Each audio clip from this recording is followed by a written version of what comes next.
धनबाद विधायक राज सिन्हा ने आज अपने आवासीय कार्यालय में संवाददाता सम्मेलन में कहा कि भाजपा ने लोकसभा में आपातकाल की 50वीं बरसी पर विपक्षी दलों के हंगामे के बीच सदन में निंदा प्रस्ताव पारित किया। भारत के इतिहास में 25 जून 1975 के उस दिन को हमेशा एक काले अध्याय के रूप में जाना जाएगा। इसी दिन तत्कालीन प्रधानमंत्री इंदिरा गांधी ने देश में इमरजेंसी लगाई और बाबा साहब अम्बेडकर द्वारा निर्मित संविधान पर प्रचंड प्रहार किया था।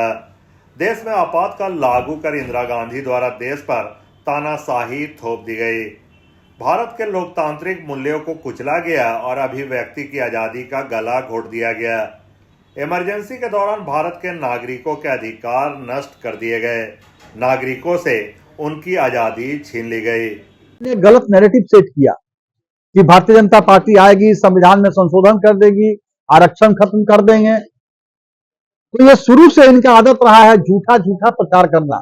जैसे झारखंड के अंदर आप देखिए, पिछला बार आपको याद होगा, आप सब लोग के पास रिकॉर्डिंग भी होगा, हेमंत सोरेन ने जगह जगह जाके कहा था कि हम 2 साल के अंदर 5 लाख लोगों को रोजगार देंगे और नहीं तो राजनीति से संन्यास ले लेंगे। लेकिन आज क्या हुआ? आज उसके बदले लोग रोजगार देने के बदले वो भ्रष्टाचार के अंदर आरोप में जेल में बंद है। तो इसलिए ये गलत नैरेटिव सेट करना इनका आदत में शुमार है। देश जो है वो अभी देश में 75 में 25 जून 75 को आपातकाल लागू हुआ था और ये 50 साल पूरे हुए। अभी लोकसभा में इस बार आपातकाल के 50वें जब साल पूरे हुए तो लोकसभा के द्वारा निंदा प्रस्ताव पारित किया गया। हालांकि इसमें जो विपक्षी दल हैं वह उसके विरोध में नाराबाजी करती रही।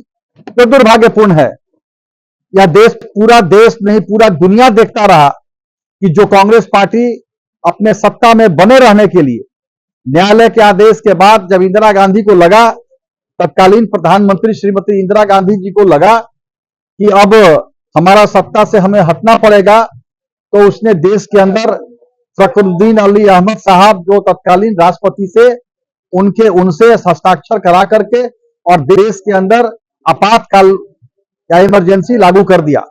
यह इमरजेंसी कोई देश के रक्षा के लिए नहीं, देश में कोई बहुत बड़ा आर्थिक संकट आ गया हो इसलिए नहीं, देश के ऊपर कोई बाढ़ आक्रमण हो इसके लिए नहीं।